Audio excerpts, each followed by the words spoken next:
আজকে আমার জন্মদিন আর আজকের এই স্পেশাল দিনটাকে আমি স্পেশাল ভাবেই সেলিব্রেট করলাম আলহামদুলিল্লাহ। প্রত্যেক বছর আমি এই দিনটার জন্য মানে আমার বার্থডের জন্য প্রচুর এক্সাইটেড থাকি আর এইবারও কম না। বাট এইবার আমি ভাবলাম আমার এই জন্মদিনটাকে মানে স্পেশাল দিনটাকে একটু অন্যরকম ভাবে সেলিব্রেট করি। তাই আমার বার্থডের আগের দিন মানে গতকালকে আমরা চলে গিয়েছিলাম বাজারে বাজার করতে। ফোনে লিস্ট করে নিয়ে গেছিলাম সবকিছু, চাল তেল মশলা যা যা লাগে সবকিছু নিয়ে নিয়েছি। আমি তো দেখতেছিলাম পোলাও চালের স্মেল কেমন হয়, যদি ওগুলো আমি বুঝি না কিছুই। ছোটবেলা থেকে আমার আম্মু এই দিনটাকে খুব সুন্দরভাবে সেলিব্রেট করে, আমার ফ্রেন্ডদেরকে দাওয়াত করে, পায়েস রান্না করে বাসায়। এবার শ্বশুর বাড়িতে আমার ফার্স্ট বার্থডে, আর ফার্স্ট বার্থডেটাই একটু অন্যরকম ভাবে সেলিব্রেট করতেছি। কেক না কেটে বিরিয়ানি দিয়ে বার্থডে সেলিব্রেট করব। তো আমাদের যা যা লাগে সবকিছু মোটামুটি কেনা শেষ, আর এখান থেকে এখন আমরা নিয়ে নিলাম বিরিয়ানির প্যাকেট। প্রথমে একটু কম করে নিয়েছিলাম, পরে ভাবলাম বেশি করে নিয়ে যদি আরো বেশি লাগে। এই ওয়ান টাইম প্যাকেট গুলো কেন নিয়েছি সেটা একটু পরেই দেখতে পাবা। আগের দিনই আমরা যা যা লাগে সবকিছু বাজার করছি, বাজারের কাজ আগের দিনই সেরে ফেলছি। আর আমার বার্থডের দিন সকালবেলায় আল্লাহ তাআলার রহমত একদম ঝুম বৃষ্টি নামছে। সকাল সকাল আমরা সবাই মিলে রান্না বান্নার প্রস্তুতি নেওয়া শুরু করে দিছি।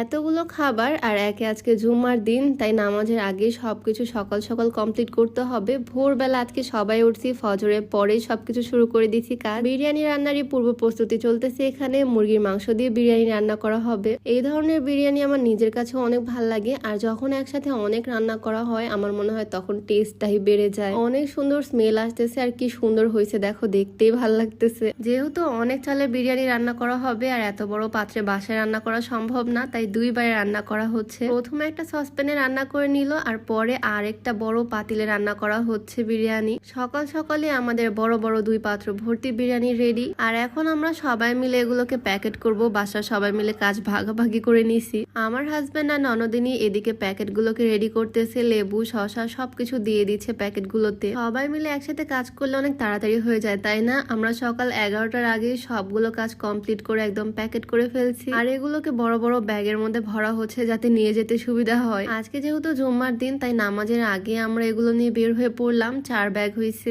রিক্সা একদম ঘন্টা চুক্তিতে ভাড়া করে নিয়েছি। আমরা আজকে পুরা শহর ঘুরে বেড়াবো। প্রত্যেক বছরই আমার বার্থডেটা মানে আমার স্পেশাল দিনটা সেলিব্রেট করা হয়, বাট করি ফ্রেন্ডদের সাথে, ফ্যামিলি মেম্বারদের সাথে, বাট এইবার করতেছি এনাদের সাথে। আসলে খুশি ভাগাভাগি করে নেওয়ার মধ্যে কিন্তু আসল মজা। সবার হাতে হাতে দিয়ে দিয়ে বলতেছি আজকে আমার বার্থডে, আজকে আমার জন্মদিন, আমার জন্য দোয়া করবেন। আর সবাই কি সুন্দর হাসি মুখে দোয়া করে দিচ্ছে। আসলে বিষয়গুলো দেখতে অনেক ভালো লাগে। আমি, আমার হাজবেন্ড, আমার দেবর, আমার ননদিনী আমরা সবাই মিলে আজকে বের হয়েছি। আর দেখো আল্লাহ তাআলার রহমত, কি সুন্দর বৃষ্টি নামছে আজকের দিনে। আর ঘুরতেও ভালো লাগতেছে এই সুন্দর ওয়েদারে। সত্যি বলতে কেক কেটে সেলিব্রেট করার থেকে এইভাবে সেলিব্রেট করতে আমার বেশি ভালো লাগতেছে। মানুষগুলো কি সুন্দর হাসতেছে দেখো। সবার সাথে আনন্দ খুশি ভাগাভাগি করে নেওয়ার মধ্যে আসল মজা। সবাই আমার জন্য দোয়া করবা যাতে এই মানুষগুলোর পাশে দাঁড়াতে পারি, আর একদিন যাতে আরো অনেক বড় হতে পারি। সত্যি বলতে আজকের বার্থডে সেলিব্রেশনটা ছিল আমার লাইফের বেস্ট একটা বার্থডে। সবাই আমার জন্য দোয়া করবা। আজকে ভিডিওটা এখানেই শেষ করছি। সবাই ভালো থাকো, সুস্থ থাকো। সবাইকে আল্লাহ হাফেজ।